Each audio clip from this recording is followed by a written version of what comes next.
கர்த்தர் பெரியவர், அவருக்கு துதிகன மகிமையெல்லாம் உண்டாவதாக.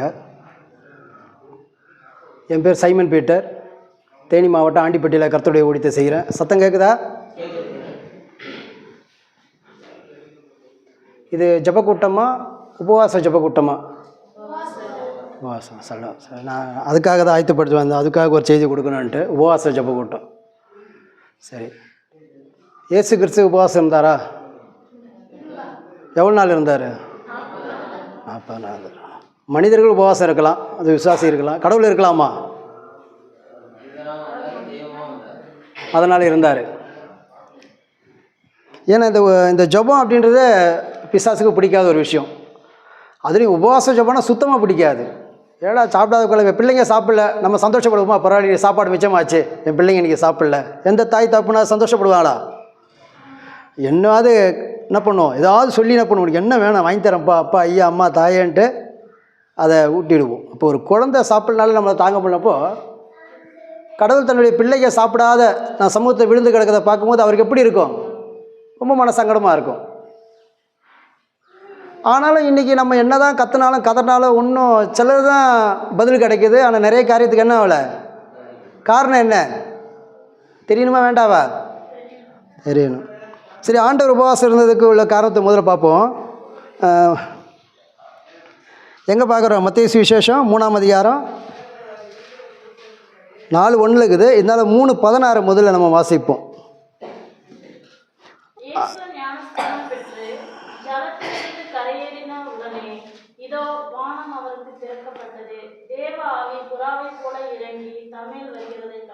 இயேசு சாமி ஞானஸ்நானம் எடுக்கிறதுக்காக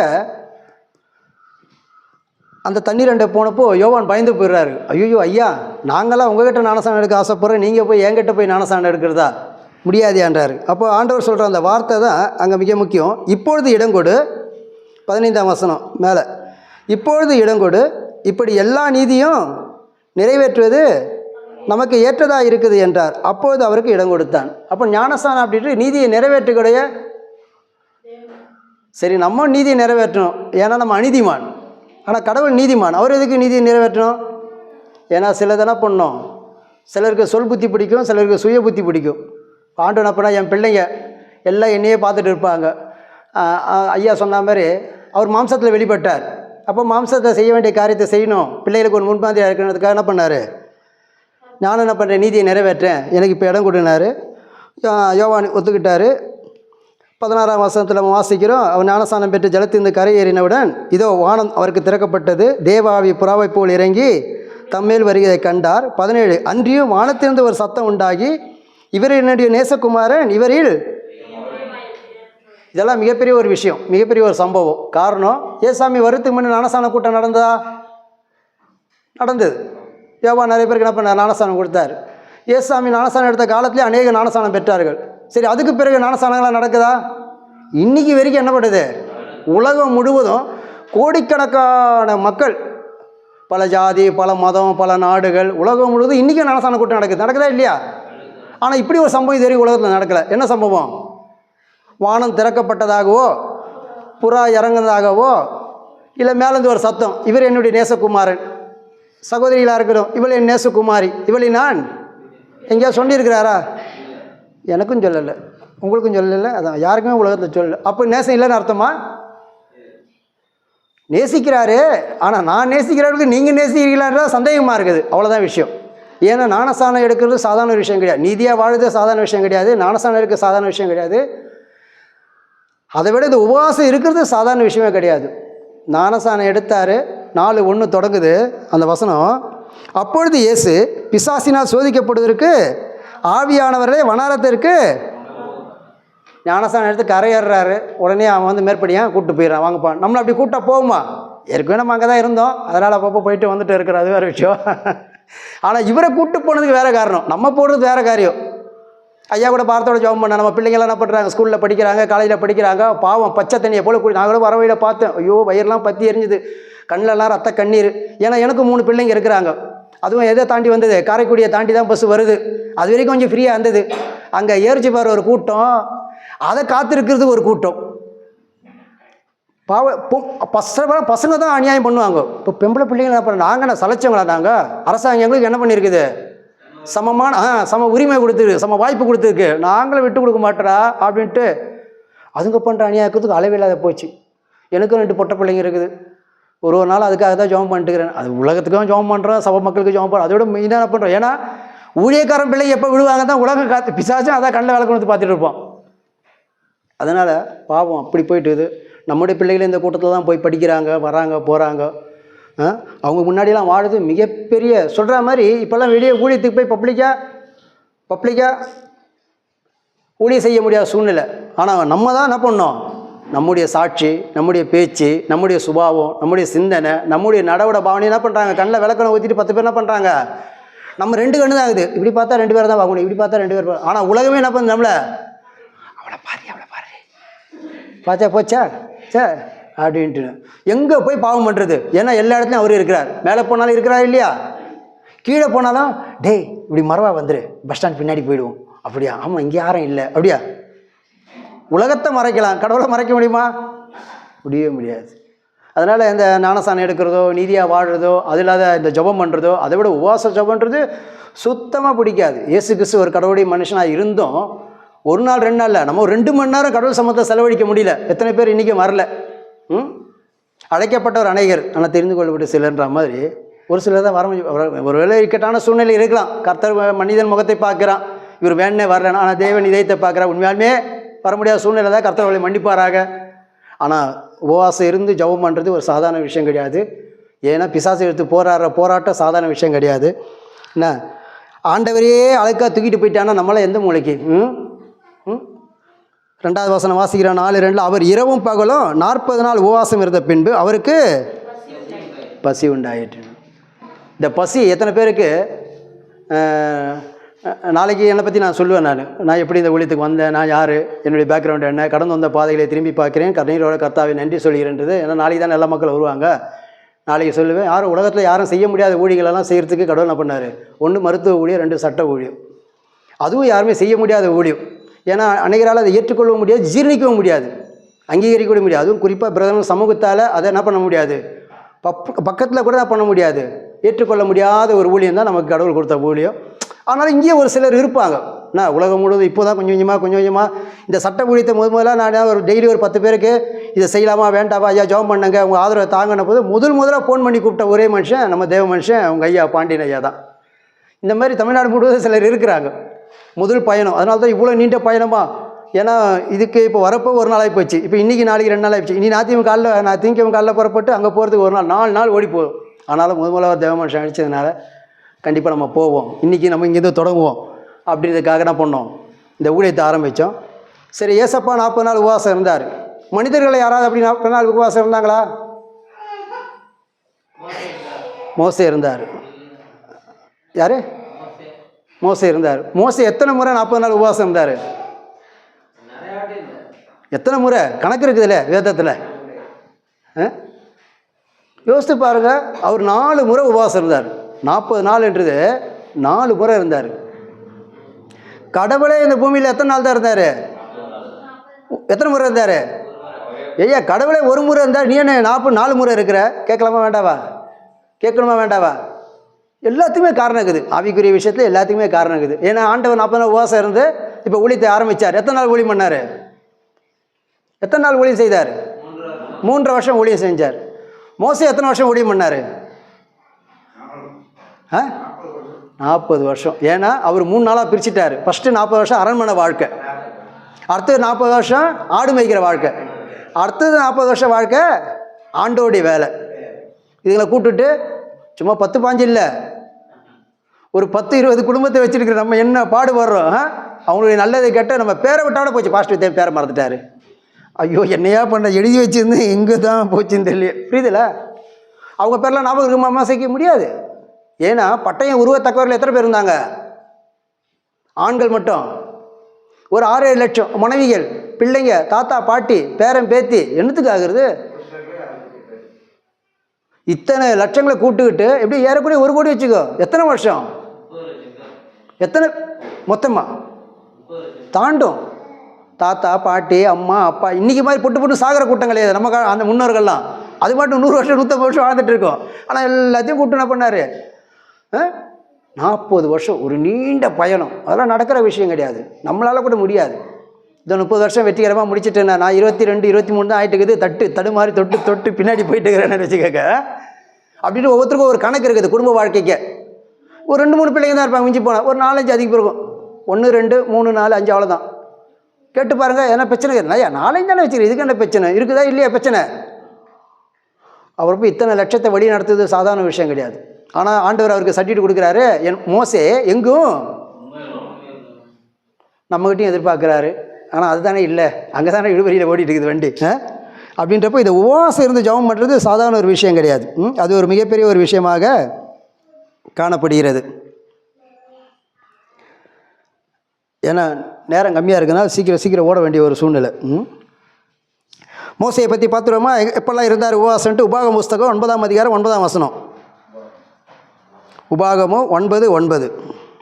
ஏன்னா நமக்கு வேதத்துக்கு நம்ம பிரதம சபை இல்லையா, வசனம் தானே நமக்கு முதற்படி. சும்மா அள்ளி விட முடியாதுல்ல.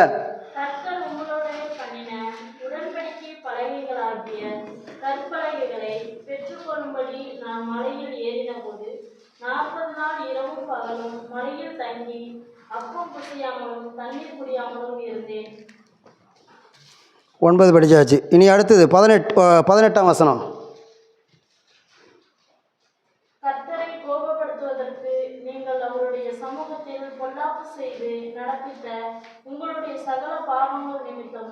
நான் கர்த்தருக்கு முன்பாக முன்போல இரவும் பகலும் 40 நாள் விழுந்து கிடந்தேன். நான் அப்பம் புசிக்கவும் இல்லை, தண்ணீர் குடிக்கவும் இல்லை. இன்னைக்கு அப்படிலாம் நம்மளால் வாழ முடியுமா? அப்படிலாம் ஜெபம் பண்ண முடியுமா? எனக்காக வாழ முடியாது, அப்புறம் என் குடும்பத்துக்காக வாழ முடியாது, இப்படியெல்லாம் என் சபைக்காக வாழ முடியாது. இதுங்களை நான் சுமக்கவும் இல்லை, பெக்கவும் இல்லை. இதற்காக நான் எதுக்கு உபவாசம் இருந்து ஜெபம் பண்ணணும்? அதுவும் எத்தனை நாள்? 40 நாள். எப்படி இருந்தாரா? நம்ம மேலே சேர் போட்டு கால் மேலே கால் போட்டு உட்காந்துட்டு இல்லை. மோசை எங்கே போய் எப்படி இருந்தாரா? எப்படி சொல்லுது வசனம்?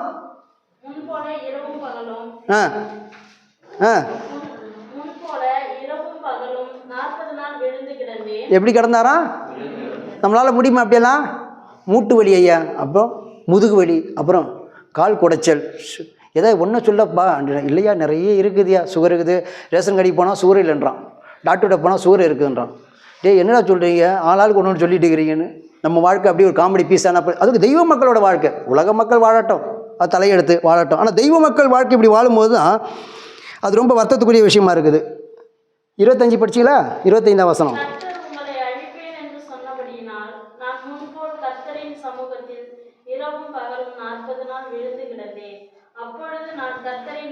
இவருக்கு இதே வேலை தான் பொழுது. இன்னைக்கு இப்படிப்பட்ட மனிதர்களும் மனுஷிகளும் தேவனுக்கு தேவைப்படுறாங்க.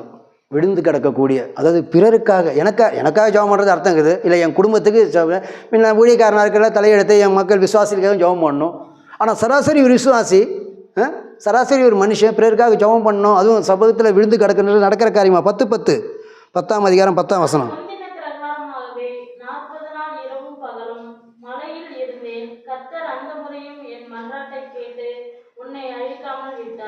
இப்படி 4 முறை தேவ மனுஷன் என்ன பண்ணார்? ஏன்னா 40 வருஷம்.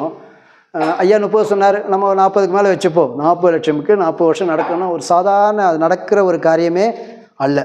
அப்போது உபவாச ஜெபம்ன்றது ஒரு மிகப்பெரிய ஒரு மனுஷனுக்கு என்ன பண்ணுறது, மிகப்பெரிய ஒரு ஆத்ம திருப்தியை, ஒரு ஆத்ம பலத்தை நல்கக்கூடிய ஒரு விஷயமா இருக்குது. மத்தேயு சுவிசேஷம் 4:4 நம்ம வாசிக்கிறோம். திருப்பி இங்கே வந்துடுறோம் நம்ம.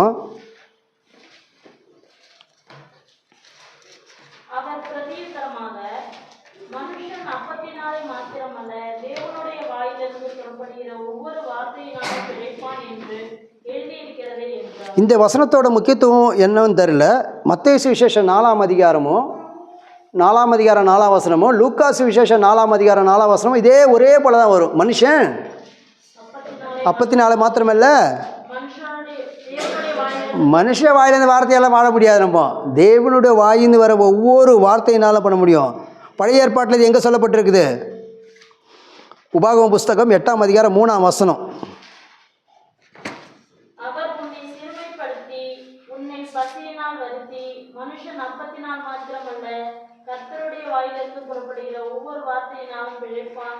என்பதை உனக்கு உணர்த்தும்படிக்கு நீயும் உன் பிதாக்களும் அறியாதிருந்த மன்னாவினால் உன்னை போஷித்தார்.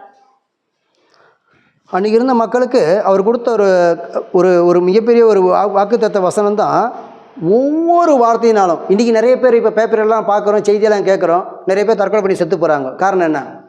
சாப்பாடு இல்லை, அப்படியா? குழம்பு இல்லை, தொட்டுக்கிறதுக்கு வஞ்சனை இல்லை, இல்லை போட்டுக்கிறதுக்கு ட்ரெஸ் இல்லை, செத்து இல்லை, அதெல்லாம் இருக்குது. ஆண்டவ முடித்தால இருக்குதா இல்லையா? ஆனால் இறந்து போகிறாங்க. காரணம் என்ன? அதுவும் தற்கொலை பண்ணி செத்து போகிறாங்க. காரணம் என்ன? என்ன இல்லை? நிம்மதி இல்லை, சமாதானம் இல்லை, சந்தோஷம் இல்லை. ஆனால் இதெல்லாம் கொடுக்கக்கூடிய ஒரு இடம் இருக்குது. நமக்கு தெரியும், அவங்களுக்கு தெரியல. ஆனால் நம்ம என்ன பண்ண முடியல? அதை சொல்ல முடியல. ஆண்டவர் வாக்குத்தத்தம் கொடுத்துக்கிறாரு. ஆண்டவருடைய வாயிந்து பிறக்கிற ஒவ்வொரு வார்த்தையினாலும் மனிதன் உயிர் பிழைப்பான்ன்றது. என்னை ஊழியத்துக்கு நேராக வழி நடத்தியது இந்த வசனம் தான். நான் ஒரு காலத்தில் நான் மெட்ராஸு பிறந்தது, தாய் தப்பில்லை, நாளைக்கு சொல்கிறேன் நான் விளக்கமாக. சாப்பாட்டுக்கு வழி இல்லாத போயினப்போ கேரளாவில் ஒரு கம்பெனியில் வேலை கிடச்சிது. நல்லா வண்டி ஓடிச்சு, நல்லா தான் இருந்தேன். ரட்சிக்கப்பட்ட ஞானஸ்நானம் எடுத்தேன். ஓஹோன்னு இருந்தது வாழ்க்கை. ஆனால் என்ன, ஞாயிற்றுக்கிழமை சர்ச்சைக்கு போகிறதுக்கு கூட சமயம் கிடைக்கல, நேரம் கிடைக்கல. அப்போ தான் யோசித்தேன் நான், சரி நம்ம இந்த வேலையை விட்டுட்டு கடவுளோட ஊழியத்துக்கு போவோம்னு சொல்லிட்டு தீர்மானம் பண்ணப்போ எங்கள் முதலாளி கேட்டால் சாப்பாட்டுக்கு என்ன பண்ணுவேன். ஏன்னா அவருக்கு தெரியும் நான் திருவோரங்களில் படுத்துக்கிட்டு இருந்ததையும் பஞ்சத்தில் அடிப்பட்ட பரதேசியாக வாழ்ந்த வாழ்க்கை அவருக்கு தெரியும். இங்கே வந்த பிறகு நீ நல்லா ஆயிட்ட, ஆனால் இதெல்லாம் விட்டுட்டு போகிறேன்றியே, இதுக்கு என்ன பண்ணுவேன்னாரு. அதுவும் எந்த சபை? பிரதரன் சபை. சுத்தம். வேறு ஏதாவது சபையாக இருந்தால் கூட ஒரு கேரண்டி இருக்குது. நம்ம சபையில் உன்னை யார், நம்ம சபையில், இந்த சபையில் உன்னை யார் கவனிப்பா, எப்படி எந்த நம்பிக்கையில் போகிறேன்னு எனக்கு அன்றைக்கி பதில் சொல்லலாம் தெரியல. அன்றைக்கி ஒரு நாள் பைபிள் படிக்கும்போது ஆண்டவர் பேசினார். மத்தேயு 4:4, லூக்கா 4:4. மனுஷன் 54 மாத்திரமில்லை அவருடைய வாய். ஏன்னா நான் நக்சலைட்டாக இருந்தவன், உலகபரமான உலகத்துக்காக என் உடற்பொருள் ஆவியை செலவழிச்சவன், விடுதலை போய் இயக்கத்தை தற்கொலை படையில் பேர் கொடுத்தவன், என் இனத்துக்காக உயிரை கொடுக்கறதுக்கு போராடினவன், காடு மேடெல்லாம் சுற்றி அலைஞ்சவன் நான். அன்றைக்கி சாப்பாடெலாம் கிடைக்காது. அரை வயிறு கால் வயிறு, கிடைச்சா கஞ்சி தண்ணி, கிடைக்காட்டி கொடா தண்ணி, அதுவும் இல்லாக்காட்டி அழுதாக்கா சுடுங்கண்ணீர், இப்படி வாழ்ந்த காலங்கள். அது எதுக்காக? உலகத்துக்காக. ஆனால் இன்றைக்கி கடவுளுக்காக வாழ்ந்துட்டும் நம்ம சாக பயப்படுறோம், இல்லை வாழ பயப்படுறோம் அப்படின்னா ஷேம் பப்பி ஷேம். அப்போ இந்த வசனம் என்னை ஆறுதல் படுத்துச்சு. நான் போய் மறுநாள் முதலாளிட்ட சொன்னேன், ஐயா மனுஷன் 54 மாத்திரம் இல்லை, ஏன்னா நான் ஏற்கனவே இப்படியெல்லாம் பசி பட்டி வந்தேன் அது உலகத்துக்காக, ஆனால் இப்போ போகிறது தெய்வத்துக்காக. கண்டிப்பாக அவர் என்னை கைவிட மாட்டார், நம்பிக்கை இருக்குது. சரி உன் தலையெழுத்து அப்படி தானா, அதை மாற்ற யாரால் முடியும் ஓ அப்படின்னார்.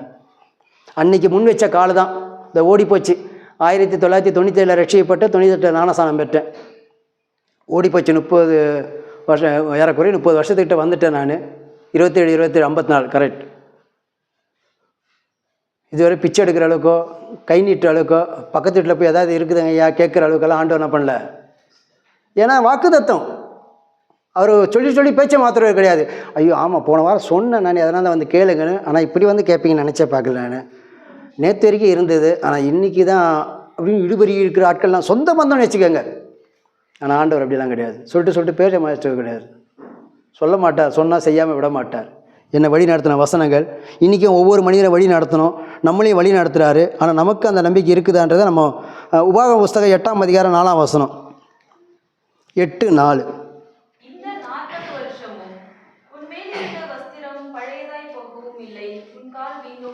ஆனால் இதெல்லாம் படிக்கிறதுக்கு நல்லாயிருக்கும், ஆனால் வாழ்க்கையில் கடைப்பிடிக்கிறது ரொம்ப கஷ்டமாக இருக்கும். ஐயா ஒரு நாளைக்கு 2 நாள் போட்டால் நாறுது, அப்படி தானே? என்ன வீசுதுன்னு தோக்கியில் அவசரத்தில் போட்டு வந்துட்டேன்னு. அதனால் இன்றைக்கி என்ன பண்ணுறாங்க, இந்த வெளி வேஷம் தான் இன்றைக்கி நிறைய பேர் நம்ம அடிச்சுட்டு போகிற வேண்டியது. எங்கள் வீட்டில் சொல்லுவாங்க, எப்போ லேசாக அடிச்சுட்டு போவோம், யோடி வேறு இந்த கர்மத்தெல்லாம் யூஸ் பண்ணக்கூடாது மாடு. என்னது ஆமாம், என்னை பொறுத்த வரைக்கும் அப்படி தான். ஆனால் 40 வருஷம் இந்த ட்ரெஸ்ஸை போட்டு நடந்தான்னா உண்மையாலே இப்படி ஒரு பஞ்சத்தில் போய்ட்டு பரதேச உலகத்தில் எங்கேயாவது பார்க்க முடியும்? அது 1 2 கிடையாது, எல்லாமே இதே குளம் தான். சரி என்னடா இப்படி ஆகிப்போச்சுன்னு. ஆனால் சொல்கிறாரு அதுனா அவளை பழசாகலை, இவன் ஆளும் வளரணும் அப்படி தானே கேள்விப்பட்டுரும். ஆனால் இங்கே ஆளும் வளருது ஆடையும் வளருது. What is this? அதான் ஏசப்பா. அவங்களாம் வாழ்ந்தாங்க, அனுபவிச்சாங்க, அதனால தான் சொல்ல முடியுது, இப்படியெல்லாம் எழுத முடியுது. ஆனால் நம்ம அப்படியே படித்து மனப்பாடம் பண்ணுறதோடு விட்டுட்டோமா, நம்மளால் வாழ முடியல. அது இல்லாத அந்த முதல்லையே ஜீர்ணிக்க முடியல, ரெண்டாவது அதை விட சுத்தம். உன் என்ன இப்படி சொல்கிறீங்க ஐயா? மூட்டு வலியா? நாளைக்கு தான் வைத்தியரை பார்க்கலான்னுக்கிறேன். 4000 ரூபா செலவாயினு. 1000 2000 இப்போ மலை ஏறி போச்சு. எல்லாம் ஃபுல்லாக ஹெவி டோஸ் தான் இப்போல்லாம். மூட்டு வலி, முதுகு வலி, நிமிந்தா வலி, குனிஞ்சா வலி, படுத்தா வலி, என்னன்னு தெரியல, இந்த பக்கம் வலி, இது இந்த பக்கம் வலி, எல்லாத்துக்கும் மருந்து இருக்குது. பணம் மட்டும் இருந்தால் போதும். பணம் இருந்தால் மட்டும் காப்பாற்ற முடியுமா? அதுவும் முடியாது. ஐ எம் சாரி, விதி விளையாடிச்சு. டாக்டர் நீ ஓவராக பேசுகிற, அப்புறம் பாடியோட கிடைக்காதுன்னு. சரி டாக்டர், எஸ்கேப் போ. இதெல்லாம் நாங்கள் அனுபவித்தோம், வாழ்க்கையில் அனுபவிச்சனால தான் பேச முடியுது, கடைபிடிக்க முடியுது. என்ன, நாளைக்கு அதை பற்றி விளக்கமாக நம்ம பேசுவோம். அடுத்தது 5ஆம் வசனம், 8:5.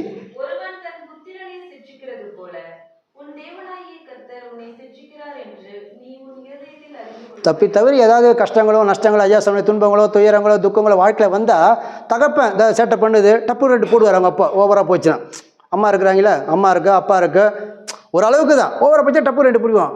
ஐயோ அடிச்சுட்டாங்களா, அப்போ இவங்க அப்பா அம்மா அப்படியா இல்லை, அவர் ஒன்று நேசிக்கிறார். தன் பிள்ளையை பின்ன தன் பிள்ளையோட தாய் தாப்பா அடித்து வளர்க்க பக்கத்து விட்டு அடிச்சு எடுப்பாங்க. போய் அங்கே 2 அடி வாங்கிட்டா போய் அப்படின்னு யாராவது விடுவாங்க, விட்டு பார்க்க மாட்டாங்க. உலகத்தானே எந்த அளவுக்கு இருக்கும்போது தெய்வ மக்களோட கடவுள் பின்ன எந்த அளவுக்கு வழி நடத்துவார். 8ஆம் அதிகாரம் 6ஆம் வசனம்.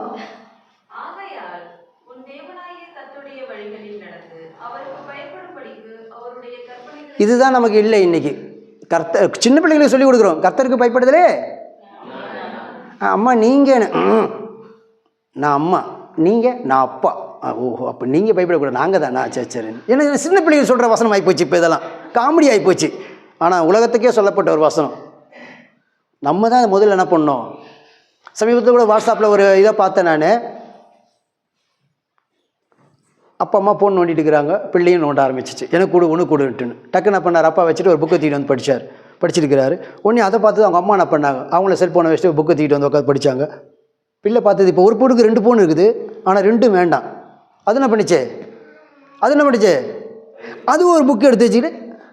ஏன், யாரை பார்த்தது, கதாநாயகி. அதுதான் சொல்கிறேன், தாயும் தகப்பனை பார்த்து தானே பண்ணுது. முதல் கதாநாயகி யார், தாயும் தகப்பனம் தான். நம்ம அதை விட்டுட்டு அங்கிள் சொல்கிறத கேளு, பாட்சி சொல்கிறத கேளு, போமா நீ சொல்கிறதே கேட்க மாட்டேன், அப்புறம் அவரை சொல்கிறத கேட்டுட்டு. அப்போ முதல்ல இவங்க சொல்கிறத கேட்கணும்னா இவங்க அதுக்கு போய் என்ன பண்ணணும், அவங்க வளர வேண்டியவங்களாக இருக்கிறார்கள். ஸ்தோத்திரம். 34ஆம் அதிகாரம் யாத்திராகமம் 34:28.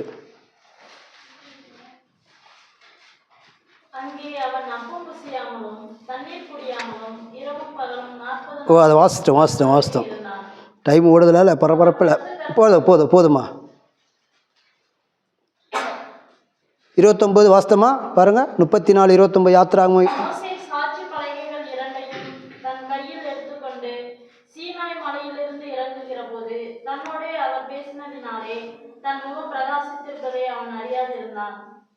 முகம் எப்படி இருந்ததா, எதனால், ஃபேர் அண்ட் லவ்லி போட்டதுனாலையா, பியூட்டி பார்லர் போகணும். இன்னைக்கு என்னெல்லாம் கர்மம் வீட்டில் இருக்குது தெரியுமா. என்னென்னோ பண்ணி பார்க்குறோம், என்ன இப்படி கன்றாவே ஆகுதுன்னு. அப்படியா, இருங்க இதை பார்த்துட்டு வரேன். ஏடா இவ்வளோ நேரம் உள்ளே இருந்து இப்போவும் ஆட்டுன்னு ஒன்றுமே கிடையாது, டம்மி பீஸாக தான் கிடக்கு. மோஸ்ட்லி பியூட்டி பார்லருக்கும் போகல, ஃபேர் அண்ட் லவ்லியும் கிடையாது, சிகப்பழகு க்ரீமும் கிடையாது. சும்மா ஆண்டர் கூட ஒரு 40 அந்த ஜபம் பண்ணிவிட்டு வாசம் வந்துட்டு கீழே இறங்கி வரோம். எப்படி இருந்தா முகம், சில முகத்தெல்லாம் பார்த்தா சாப்பிட்றதுக்கு கூட மனசு வராது. அது முகமே சரியில்லை, சரி நான் கிளம்புறேன், அதான் நல்லதுன்ட்டு. புரியுதா, எப்படி அந்த அந்த பார்க்குற பார்வையிலே தெரியும். ஆனால் நம்ம கொஞ்சம் ஓவர், தமிழ்நாட்டை பொறுத்த வரைக்கும் வீட்டில் ஒன்றுமே இருக்காது, வாங்க சாப்பிட்டு போங்கன்னு. இவங்க வேண்டான்னு, சும்மா சாப்பிட்டு போங்கன்னு. இல்லை வேண்டான்னு, அவங்களும் ரொம்ப உபயோகம் பண்ணும், இவங்களும் ரொம்ப கஞ்ச. அங்கே ஒன்றுமே இருக்காது, சட்டி கவுத்து வச்சுருப்பாங்க.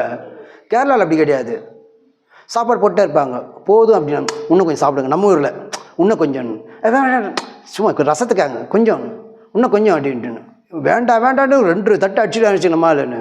கேரளாவில் அப்படி கிடையாது. நான் அப்படி தான் தெரியாத தெரியுமா போன புதுசில் மதி அப்படின்ட்டுன்னு கொண்டு போயிட்டாங்க. ஆஹா, ஒரு வார்த்தை சொன்னதுக்கு ஓடி போயிட்டாங்க. நம்ம ஊர்லனா கெஞ்சுவாங்க, கொஞ்சம் எனக்காக, இது அவங்களுக்காக, உனக்காக, எனக்கானோடனே அப்படியே நான் அடிச்சிடலாம். அங்கே அப்படியெல்லாம் கிடையாது, ஒரே வார்த்தை தான்.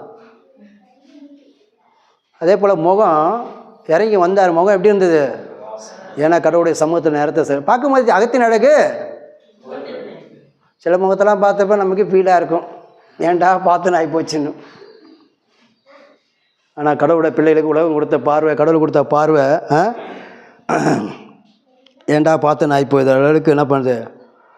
28 பார்த்தோமா, 24 ஸ்தோத்திரம். முகம் எத்தனை படித்தோம், 29 படிங்க. 29 தான் படிச்சிங்களா? சரி 33. மோசே அவர்களோடே பேச முடியுமாவும் தன் முகத்தின் மேல் முக்காடு போட்டிருந்தான். 30ஆம் வசனம் 34 30. ஆரோனும் இஸ்ரவேல் புத்திரர் எல்லாரும் மோசேயை பார்க்கும்போது அவன் முகம் பிரகாசித்திருப்பதைக் கண்டு அவன் சமீபத்தில் சேர பயந்தார்கள். ஒரு தேவ மனுஷன் தேவ சமூகத்திலிருந்து புறப்பட்டு வரும்போது எதிர்கொண்டு போனவங்க அவனை பார்த்து என்ன பண்ணாங்களா? இன்றைக்கி அப்படியே மாறிப்போச்சு. உலகத்தை பார்த்து நம்ம பயப்பட வேண்டியதாகுது. அந்த கிராமத்தை எப்படின்னு அவங்க கொஞ்சம் வில்லகமான ஆளுங்க இருக்கிறாங்க, சரி வேண்டாம் நம்ம அந்த பக்கம் போயிடுவோம், ஏழைப்பாளைக்காராக இருக்கிற ஏன் அதான் உலகம். ஆனால் அங்கே மோசே மேலே இருந்து தேவ சமூகத்திலிருந்து இறங்கி வரான், ஊர் உலகமே பயந்தது. இன்றைக்கி நம்ம உலகத்தை பார்த்து நம்மளை பயப்படலைன்னா இன்னும் அந்த அளவுக்கு நம்ம என்ன பண்ணல, இன்னும் ஆயத்தமாகலன்னு அர்த்தம். ஒரு மனிதன் என்ன பண்ண முடியாது. ஏன்னா வானத்தில் ஆண்டவர் சொல்லி சீஷரில் அனுப்புவது அப்படியே சொல்லியிருப்பார், வானத்தில் பூமியிலும் சகல அதிகாரம் கொடுக்கப்பட்டிருக்குது, ஆகையால் புறப்பட்டு போகண்டாங்க. ஆனால் இன்றைக்கி பயந்து வாழ வேண்டிய இருக்குது. காரணம் என்னென்னா இதான் விஷயம். ஸ்தோத்திரம். நேற்று கூட நான் பஸ்ஸில் வந்து 10:30 மணிக்கு இறங்குறேன். தம்பி என்னை பார்த்தவங்க அவர் நினைச்சா ஏன்னா என்னுடைய கெட்டப் வேறு, வெளியே நான் ஐடி கார்டெலாம் போட்டு வருவேன், நான் உங்கள் முன்னாடி போடல, ஏன்னா தேவ சமூகத்தில் இருக்கிறதுனாலன்னு. என்ன நான் யூடியூப் சேனல் நடத்துறதுனால லா படித்ததுனால வீட்டில் உட்காந்து படித்தேன், அது வேறு விஷயம். மருத்துவம் படிச்சிருக்கேன், அதுவும் வீட்டிலேருந்து படித்தேன். அதனால் உலகத்துக்கு உடல் பொருள் ஆவியை செலவழிக்கிறதுனால வெளியெல்லாம் பார்த்தா நம்மளுடைய தோரணை வேறு மாதிரி இருக்கும். தம்பி பார்த்தா சரி இவர் பத்திரிக்கையாளர் வந்திருக்கா வச்சுட்டு அவர் என்ன பண்ணிட்டார், அவர் பாட்டு அப்பா வண்டி போயிடுச்சு ஆனால் ஆளை தான் காணுனாரு.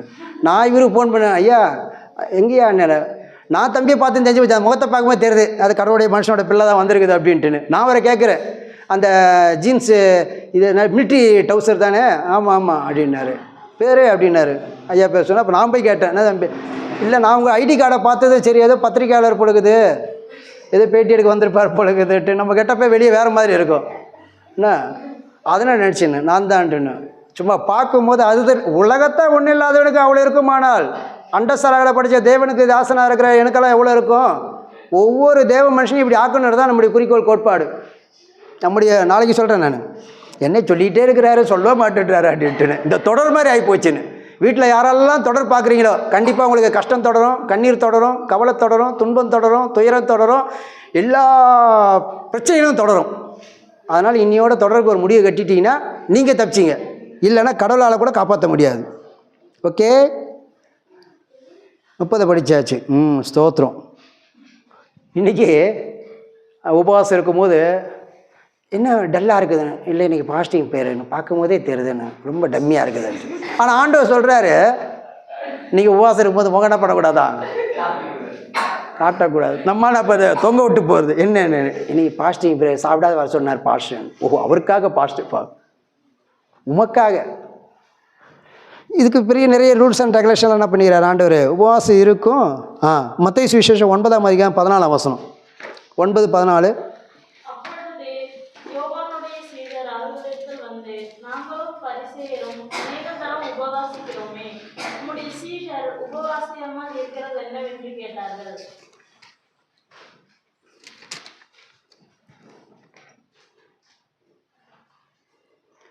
நாங்கள்லாம் நிறைய இருக்கிறோம், உங்கள் ஆளுங்க என்ன உபவாசிக்குது. அதுக்கு அவர் சொல்கிறாரு, அதற்கு இயேசு மணவாளன் தங்களோடு இருக்கையில் மணவாளுடைய தோழர் துயரப்படுவார்களோ, மணவாளன் அவர்களை விட்டு எடுபடும் நாட்கள் வரும், அப்போது எல்லாத்துக்கும் நேரங்காலம் இருக்குது. நம்மளால் ஏன் அப்படி உண்மையோட உத்தத்தோட பயத்தோட பக்தியோடு உபவாசம் வந்து ஜெபம் பண்ண முடியலன்னா இன்னும் அந்த அளவுக்கு நமக்கு அந்த எஃபெக்ட்டு அந்த பாதிப்போ இல்லை அந்த தரிசனமோ நமக்கு இல்லை.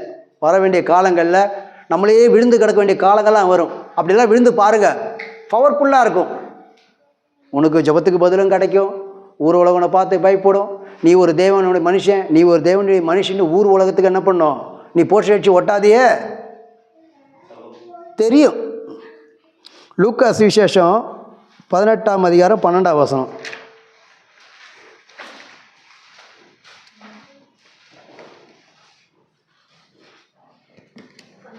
வாரத்தில் 2 தரம் உபவாசிக்கிறேன், என் சம்பாத்தியத்தில் எல்லாம் தசமபாகம் செலுத்தி வருகிறேன் என்று தனக்குள்ளே ஜெபம் பண்ணி. எதனா பலன் கிடைச்சா அந்த ஜெபத்துக்கு?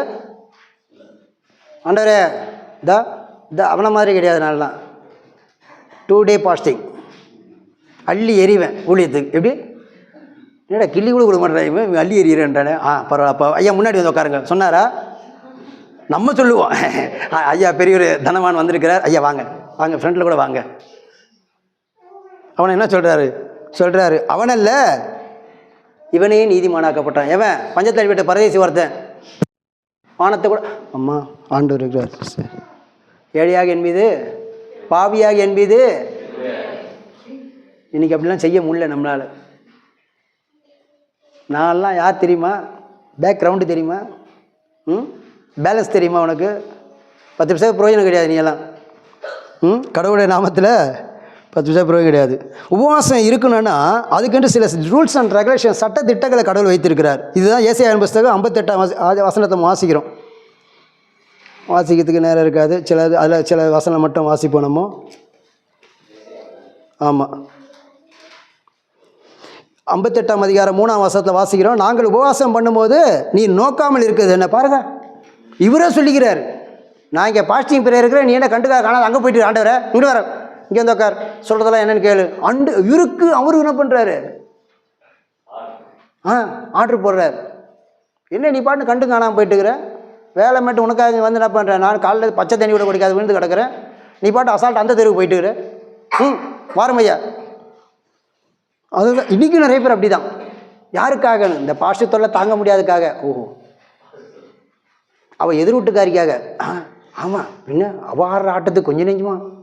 இதெல்லாம் அன்றைக்கே எழுதப்பட்டிருக்குது வசனங்கள். நாங்கள் உபவாசிக்கும் போது நீ நோக்காமல் வாசித்தோமா, இதோ வழக்கும் வாதுக்கும் 4 துஷ்டத்தனத்துக்கும் கையினால் குத்துகிறது. எதுக்கு? இந்த பேசிட்டு இருக்கிறப்ப ஒரு குத்து. நான் ஜாபம் பண்ணும்போது நீ ஜாபம் பண்ணிட்டுக்கிற நிறுத்தலே. ஆண்டவரே சோத்திரம், ஆண்டவரே டை ஒரு பிரயோஜனம் இல்லை. எதுக்கு இப்படி தேவையில்லா ஜபம்லாம் பண்ணிட்டு? யார் கேட்க போகிறா? பக்கத்து வீட்டுக்காரனே கேட்க மாட்டேன், பரலோகம் எப்படி கேட்கும்? சாதாரண விஷயம் கிடையாது. உபவாசம் ஜபம் பண்ணுறதுலாம் ஏகப்பட்ட ஃபார்மாலிட்டிஸ் இருக்குது. அடுத்து வாசியம். மனுஷன் தன் ஆத்மாவை ஒடுக்கிறதும் தலைவணங்கி நாணலை போல இரட்டிலும் சாம்பலை படுத்துக்கொள்கிறோம் எனக்கு பிரியமான உபவாசமாக இருக்குமோ? இதை அல்லவா உபவாசம் என்று கர்த்தருக்கு பிரியமான நாள் என்று சொல்லுகிறாய். நெவர். இதெல்லாம் ஒரு ஃபார்மாலிட்டியான ஜபம் ஆகிப்போச்சு. அக்கிரமத்தின் கட்டுகளை அவிக்கிறதுக்கும் நுகத்தடியின் பிணைகளை நெகிழ்கிறதுக்கும். 6ஆம் வசனம். நொறுக்கப்படுகிறதுக்கு விடுதலை ஆக்க விடுகிறதும் நுகத்தடிகளை உடைத்து போடுகிறதும். மாத்திரமல்ல, அடுத்தது நமக்கு பிடிக்காத ஒரு வசனம் 7. பசி உள்ளவனுக்கு உன் ஆகாரத்தை கொடுக்கிறதுக்கும் துரத்துண்ட சிறுமியானவன்களை வீட்டிலே வஸ்திரமில்லாதவனை கண்டால் அவனுக்கு வஸ்திரம் கொடுக்கிறதுக்கும் உன் மாம்சமானவனுக்கு உன்னை ஒழிக்காமல் இருக்கிறதுக்கும். நடக்கிற காரியம் இதெல்லாம் வாழ்க்கையில் நடக்குமா? ஆஹா, சித்தப்பா வராரு, கண்டிப்பாக காசு கேட்டு தான் வருவார், நான் இல்லைன்னு சொல்லிவிடு. பின்னாடி வெளியே எகிரிச்சு ஒரே ஓட்டம். அவரே நொந்து போய் வந்திருக்கிறாரு. சரி, ஏதோ ஒரு 2 ஆறுதல் வார்த்தையாது. அவர் இப்படியே தான் வந்து புலம்பிகிட்டே இருந்து அப்படின்னு அந்த அம்மா அதுக்கு மேலே சரி இவர் உடன்பிறப்பாச்ச, உடன் பிறப்பே கழக, அவருக்கு எதாவது கொடுக்கலான்னு பார்த்தா இப்படியே கொடுத்து நடுத்தர நிறுத்திடு குடும்பத்தை. சரிம்மா விடுமா, எப்போ பிச்சு. ஆனால் வசனம் சொல்லுது, கடவுள் உன்னை ஆசீர்வதித்து காரணம் என்னது? நீ கொடுக்குறியா இல்லையான்னு செய்யறதுக்காக தான். ஆனால் நம்ம மேலே என்ன பண்ண முடியல. அப்படியெல்லாம் செஞ்சால் எனக்கு என்ன கிடைக்கும் சொல்கிறாரு பாருங்க. அப்போது விடிய காலத்து வெளுப்பை போல உன் வெளிச்சம் எழும்பி உன் சுக வாழ்வு. ஆண்டவரே சுகம் தார், ஆண்டவரே தருவே மாட்டேன் மகனே மகளை. இங்கெல்லாம் சேர்த்து வச்சுது அங்கே கொண்டு இழக்கிறது தான் வச்சுருக்கிறேன். ஐயோ அப்படி வர இருக்குதா? பின்ன இருக்காதா? இங்கே பாரு, ஃப்ரீ, எல்லாம் ஃப்ரீயாக கொடுக்குறேன்றாரு. ஆனால் ரூல்ஸ் அண்ட் ரெகுலேஷன் வச்சுருக்கிறார். சுகவாழ்வு சீக்கிரத்தை துளிர்த்து உன் நீதி உனக்கு முன்னாலே செல்லும், கர்த்தருடைய மகிமை. இங்கே பார்த்தா ஒன்றுமே காணும். எங்கள் பின்னாடி வரேன்னாரு. ஆஹா, அப்போ போயிட்டாரான்ட்டு. அவர் அப்போ எஸ்கேப்பு. பிரயோஜனமே இல்லை. உங்க கூட வந்துட்டு என்ன பிரயோஜனம் இருக்குது? ஒன்றுமே செய்யல. ஒரு துரும்ப கூட கடவுள் நாமத்தில் அசைக்கலை. நம்ம ஆண்டவர் மட்டும் கூட வாரன் கூடவே. நீ வேணா பாடிக்கிட்டே இரு, பக்கத்தோடு வரமாட்டேன், பாட்டு தான் கேட்கும். அடுத்த வசனம்.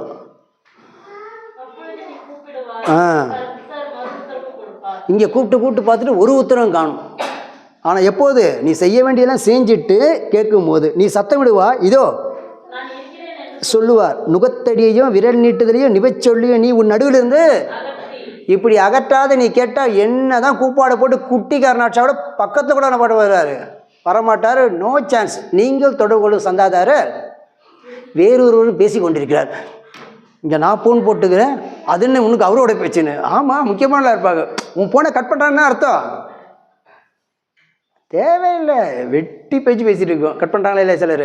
இதே மாதிரி தான் நம்மளும் விழுந்து இங்கே கரணம் கூட்டு குட்டி கரணம் அடிச்சுட்டு போய் இங்கே நோ பேச்சு. அடுத்தது பசி உள்ளவனுக்கு உன் ஆத்மாவை சாய்த்து சிறுமைப்பட்ட ஆத்மாவை திருப்தியாக்கினால் அப்போது இருளில் உன் வெளிச்சம் உதித்து உன் அந்தகாரம். இங்கே இருண்டு கிடக்குது நம்ம வாழ்க்கை. மத்தியானமே இப்படி இருந்ததுன்னா நைட்டு எப்படி இருக்கும் வாழ்க்கை? அடுத்தது கர்த்தர் நித்தமாக உன்னை நடத்தி மகா வறட்சியான காலங்களில் உன் ஆத்மாவை திருப்தியாக்கி உன் எலும்புகளை. இன்றைக்கி முட்டு முதுகெல்லாம் தேஞ்சு போச்சுன்னா காரணம் ஒரு பிரயோஜனம் இல்லை உன்னால். அதனால் நீ முட்டு மாற்று ஆப்ரேஷன் பண்ணி டாக்டர்கிட்ட கொடுக்கணும்னு தீர்மானம் பண்ணியாச்சு. ஆனால் நீ கடவுளுக்கு பயந்து வாழ்ந்தினா 10 நிமிஷம் செலவில்லாத எல்லாத்தையும் செய்கிறேன்னு சொல்லிட்டு ஒரு வாக்கு கொடுக்குறார். நீ நீர்ப்பாய்ச்சலான தோட்டத்தை போலவும் இல்லைன்னா வசனம் மட்டும் வாஸ்து வாங்கி வீட்டில் ஒட்டி வச்சுக்க வேண்டியது தான். வாழ்க்கையில் நடக்க போகிறது கிடையாது. வேணா அதை பார்த்தா ஒரு திருப்தி. எதோ சொன்னீங்க ஆனால் செய்யலை, இருக்கட்டும், வீட்டு வாசலில் ஒரு வசனம். அடுத்தது உன்னிடத்திலிருந்து தோன்றினர்கள் பூர்வம் முதல் பாழாய் கிடந்த ஸ்தலங்களை கட்டுவார்கள். தலைமுறை தலைமுறையாக இருக்கும் அஸ்திபாரங்கள் மேல் நீ கட்டுவாய்.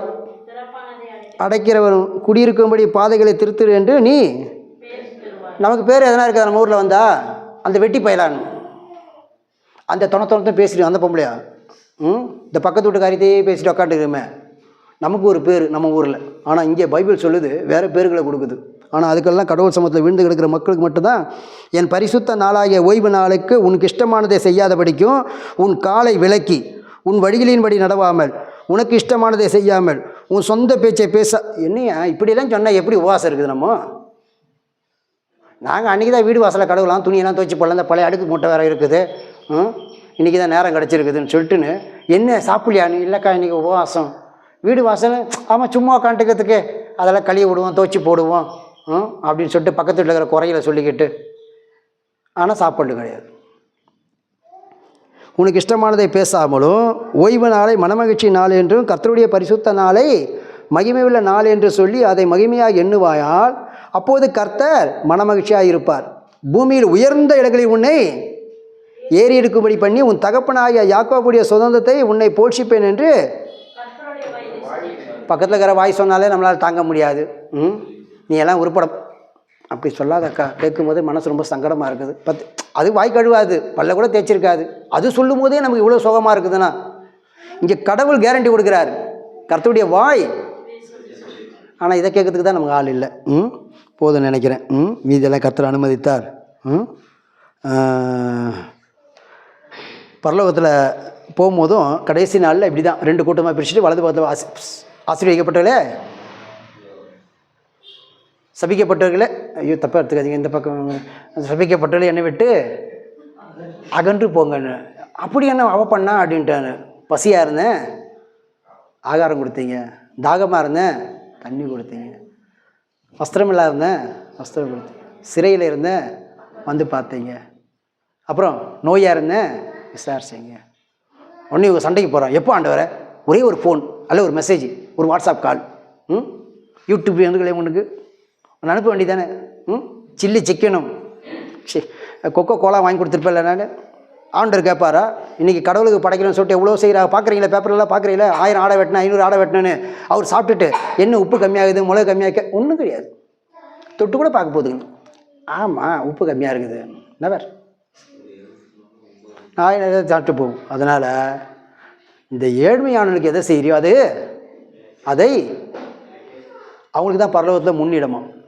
நம்ம என்னென்னமோ பண்ணிட்டு கிடக்கிறோம். அதனால் இந்த உபவாசன்றது நல்ல அருமையான ஒரு விஷயந்தான். ஜபன்றது அருமையான விஷயம். ஆனால் செய்ய வேண்டிய ரீதியில் நம்ம செய்வோமானீங்கள் நம்ம மட்டும் இல்லை, நம்ம தலைமுறை ஆசீர்வதிக்கப்படும், நம்ம சொந்த பந்தம் ஆசீர்வாதம், நம்ம எங்கெல்லாம் போய் நிற்கிறோமோ. எப்படி இவெல்லாம் நொந்து நூலாய் போவா, இந்த குடும்பம் ஒன்றும் தேரா நினச்ச கடைசியில் இப்படி வாழ்கிறாங்களேன்னு சொல்லிட்டு அவன் பார்த்து ஆச்சரியப்பாடு கன்னத்தில் கை வைக்கிற அளவுக்கு நம்ம வாழ்க்கையின் தராதர மாற்றம். கடைசியில் அவங்களே நானும் வரேங்க்கா ஒரு நாளைக்கு வாப்பா கூப்பிடாதே என்ன பண்ணுவாங்க. ஆட்கள் வர்றதுக்கு நம்ம தானே பண்ண ஒரு முன்மாதிரியாக இருக்கணும். கர்த்தர் உங்களுக்கு உதவி செய்வாராக. மீண்டும் நாளை சந்திப்போம். கர்த்தர் ஸ்தோத்திரம்.